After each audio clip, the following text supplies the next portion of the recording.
नमस्कार श्रोताओं, श्री शिवाय नमस्ते।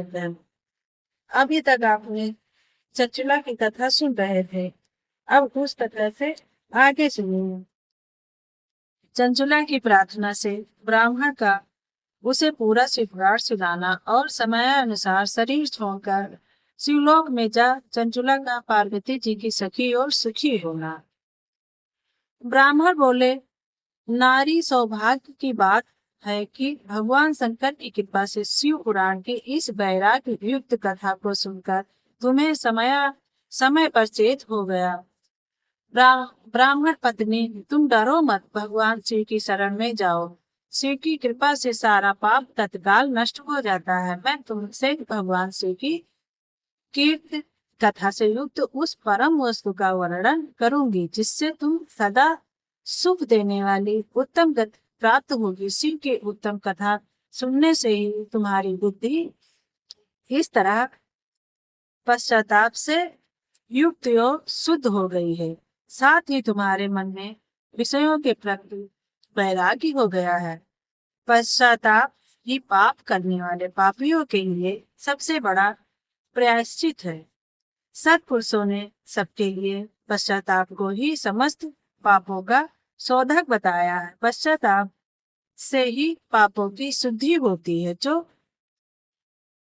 जो पश्चाताप करता है वही वास्तव में पापों का प्रायश्चित करता है, क्योंकि सत्पुरुषों ने समस्त पापों की शुद्धि के लिए जैसे प्रायश्चित का उपदेश किया है वह सब पश्चाताप से संपन्न है हो जाता है। जो पुरुष विधि पूर्वक प्रायश्चित करके निर्भय हो जाता है पर अपने कुकर्म के लिए पश्चाताप नहीं करता है, उसे प्रायः उत्तम गति नहीं प्राप्त होती, परंतु जिसे अपने कुकृत्य पर हार्दिक पश्चाताप होता है वह अवश्य उत्तम गति का भागी होता है, इसमें संशय नहीं है।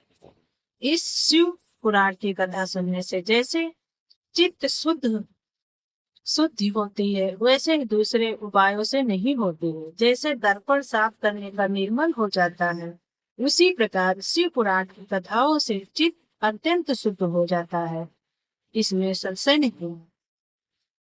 मनुष्यों का शुद्ध चित्त में जगदम्बिका पार्वती सहित भगवान शिव विराजमान रहते हैं, इससे वह विशुद्धात्मा पुरुष श्री शाम सदा शिव के पद को प्राप्त होता है। इस उत्तम कथा का श्रवण समस्त मनुष्यों के लिए कल्याण का बीज है, अतः यथोचित शास्त्रोक्त मार्ग से उसकी आराधना अथवा सेवा करनी चाहिए। यह संबंध रूपी रोग का नाश करने वाली भगवान शिव की कथा को सुनकर फिर अपने हृदय में उसका मनन एवं निध्यासन करना चाहिए। इससे पूर्णतया चित्त शुद्ध हो जाता है। चित्त शुद्धि होने से महेश्वर की भक्ति अपने दोनों पुत्रों ज्ञान और वैराग्य के साथ निश्चय ही प्रकट होती है। तत्पश्चात महेश्वर के अनुग्रह से दिव्य मुक्ति प्राप्त होती है, इसमें संशय नहीं है। जो मुक्ति से वंचित है उसे पशु समझना चाहिए, क्योंकि उसका चित्त माया के बंधन में आसक्त है। वह निश्चय ही संसार बंधन से मुक्त नहीं हो पाता। ब्राह्मण पत्नी, इसलिए तुम विषयों से मन को हटा लो और भक्ति भाव से भगवान शंकर की इस परम पावन कथा को सुनो। परमात्मा शंकर की इस कथा को सुनने से तुम्हारे चित्त की शुद्धि होगी और इससे तुम्हें मोक्ष की प्राप्ति हो जाएगी। जो निर्मल चित्त से भगवान शिव के चरण बिंदों का चिंतन करता है उसके एक ही जन्म में मुक्ति हो जाती है। यह मैं तुमसे सत्य सत्य कहता हूँ। सूत जी कहते हैं, सौनक, इतना कहकर वह श्रेष्ठ शिव भक्त ब्राह्मण चुप हो गया। उनका हृदय करुणा से आर्द्र हो गया था। वह शुद्ध चित्त महात्मा भगवान शिव के ध्यान में मग्न हो गए। तदंतर बिंदु की पत्नी चंचुला मन ही मन प्रसन्न हो उठी। ब्राह्मण का उक्त उपदेश सुनकर उसके नेत्रों में आनंद के आंसू छलक आए थे। वह ब्राह्मण पत्नी चंचुला हर्ष भरे हृदय से उन श्रेष्ठ ब्राह्मण के दोनों चरणों में गिर पड़ी और हाथ जोड़कर बोली, मैं कृतार्थ हो गई। तत्पश्चात उठकर वैराग्य युक्त उत्तम बुद्धि वाली वह स्त्री जो अपने पापों के कारण आतंकित थी, उन महान शिवभक्त ब्राह्मण से हाथ जोड़कर गदगद वाणी में बोली। चंचुला ने कहा, ब्राह्मण शिवभक्त में श्रेष्ठ स्वामी, आप धन्य हैं, परमार्थदर्शी हैं और सदा परोपकार में लगे रहते हैं, इसलिए श्रेष्ठ साधु पुरुषों में प्रशंसा के योग्य हैं। साधुओं में नरक के समुद्र में गिर रही हूँ, आप मेरा उद्धार कीजिए।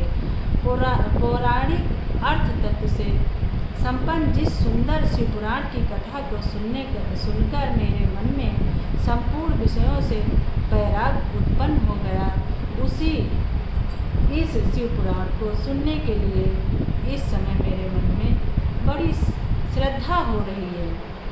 सूत जी कहते हैं, ऐसा कहकर हाथ जोड़कर उनका अनुग्रह पाकर चंचुला उस शिवपुराण कथा को सुनने की इच्छा मन में लिए उन ब्राह्मण देवता की सेवा में तत्पर हो वहाँ रहने लगी। तदंतर शिव भक्तों में श्रेष्ठ और शुद्ध बुद्धि वाले उन ब्राह्मण देव ने उसी स्थान पर उस स्त्री को शिवपुराण की उत्तम कथा सुनाई।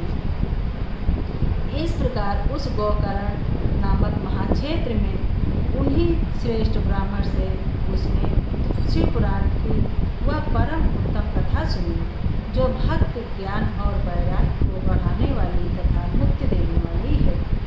इस परम उत्तम कथा को सुनकर वह ब्राह्मण पत्नी अत्यंत कृतार्थ हो गई। उसका चित्त शीघ्र ही शुद्ध हो गया। फिर भगवान शिव के अनुग्रह से उसके हृदय में शिव के सगुण रूप का चिंतन होने लगा। इस प्रकार उसने भगवान शिव में लगी रहने वाली उत्तम बुद्धि पाकर शिव के सच्चिदानंदमय स्वरूप का बारंबार चिंतन आरंभ किया। तत्पश्चात समय के पूरे होने पर भक्त ज्ञान और वैराग्य से युक्त हुई चंचुला ने अपने शरीर को बिना किसी कष्ट के त्याग दिया। इतने में ही त्रिपुर शत्रु भगवान शिव का भेजा हुआ एक दिव्य विमान द्रुत गति से वहां पहुंचा, जो उनके अपने गणों से संयुक्त और भांत भांत के शोभा साधनों से संपन्न था। चंचुला उस विमान पर आरूढ़ हुई और भगवान शिव के श्रेष्ठ पार्षदों ने उसे तत्काल शिवपुरी में पहुंचा दिया। उसके सारे मल धुल गए। वह दिव्य रूपणी दिव्यांगना हो गई थी।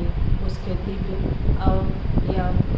अवयव उसकी शोभा बढ़ाते थे। मस्तक पर अर्धचंद्र का मुकुट धारण किए वह गौरांगी देवी शोभाशाली दिव्य आभूषणों से विभूषित थी। शिवपुरी में पहुंचकर उसने सनातन देवता त्रिनेत्रधारी महादेव जी को देखा। सभी मुख्य देवता उनकी सेवाओं में खड़े थे। गणेश, भृंगी, नंदेश्वर तथा वीरभद्रेश्वर आदि उनकी सेवा में उत्तम भक्ति भाव से उपस्थित थे। उनकी अंग कांति करोड़ों सूर्यों के समान प्रकाशित हो रही थी। कंठ में नील चिन्ह शोभा पाता था। 5 मुख और प्रत्येक मुख में 3-3 नेत्र थे। मस्तक पर अर्धचंद्रकार मुकुट शोभा देता था। उन्होंने अपने वामंग भाग में गौरी देवी को बिठा रखा था, जो विद्युत पुंज के समान प्रकाशित थी। गौरी पति महादेव जी की कांति कपूर के समान गौर थी। उनका सारा शरीर श्वेत भस्म से भासित था। शरीर पर श्वेत वस्त्र शोभा पा रहे थे। इस प्रकार परम उज्ज्वल भगवान शंकर का दर्शन करके हुआ ब्राह्मण पत्नी चंचुला बहुत प्रसन्न हुई। अत्यंत प्रीतियुक्त होकर उसने बड़ी उतावली के साथ भगवान को बारंबार प्रणाम किया। फिर हाथ जोड़कर वह बड़े प्रेम, आनंद और संतोष से युक्त हो विनीत भाव से खड़ी हो गई। उसके नेत्र से आनंद अश्रुओं की अविरल धारा बहने लगी तथा संपूर्ण शरीर में रोमांचक हो गया। उस समय भगवती पार्वती और भगवान शंकर ने उसे बड़ी करुणा के साथ अपने पास बुलाया और सौम्य दृष्टि से उसकी ओर देखा। पार्वती जी ने तो दिव्य रूप धारणी बिंदु प्रिय चंचुला को प्रेम पूर्वक अपनी सखी बना लिया। वह उस परमानंदगम ज्योत स्वरूप सनातन धाम में अविचल निवास पाकर दिव्य सौख्य से संपन्न हो अच्छे सुख का अनुभव करने लगी। श्री शिवाय नमस्तुभ्यं। श्री शिवाय नमस्तुभ्यं। श्री शिवाय नमस्तुभ्यं। नमस्कार श्रोताओं, आगे की कथा हम कल सुनाएंगे। इसमें जो गलती हो गई हो, हम भगवान भोलेनाथ का वर्णन अपने मुख से नहीं कर सकते, बस हाथ जोड़कर क्षमा चाहते हैं। श्री शिवाय नमस्तुभ्यं।